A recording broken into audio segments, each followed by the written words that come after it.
विचारतायत. मी सांगू त्याला शिमगा पाहिनू मला सांगू शिमगा म्हणजे कोकणाचा लय मोठा सण आहे. माझं शिमग्यात अख्खा गाव बोलावतो आणि एका आंब्याची अशी पूजा केली जाते. तर आंबा माठ म्हणून असा तोडला जातो आणि नाचवत नाचवत माठ घेऊन जातात. त्याच्यानंतर असा होम लागतो आणि त्या होमाभोवतीनं अशी पालखी फिरत असते. आणि तुम्हाला सांगता त्या पालखीच्या मागणं नवीन लग्न केलेले नवरदेव असतात ना तसं 5 राऊंड मारतात आणि होमात नारळ टाकतात. पद्धत आहे तशी आमच्याकडं. त्याच्यानंतर पालखी जाते सानेवर.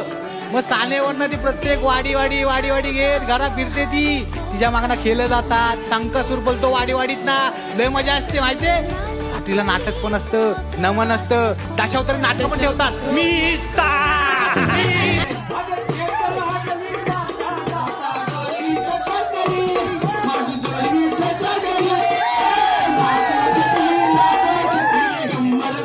पायताना पालखी अशी दणक्यात नाचवली जाते की नाही.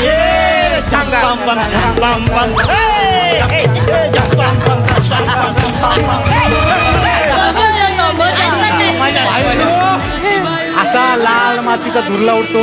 आणि तुला सांगू खास ना चाकरमानी मुंबईत शिमग्यासाठी गावात येतात. तेव्हा गावातल्या माणसांना वाडीतल्या माणसांना लय भारी वाटतं. सगळे खुश होतात. असे सगळे एकत्र येतात शिमग्या.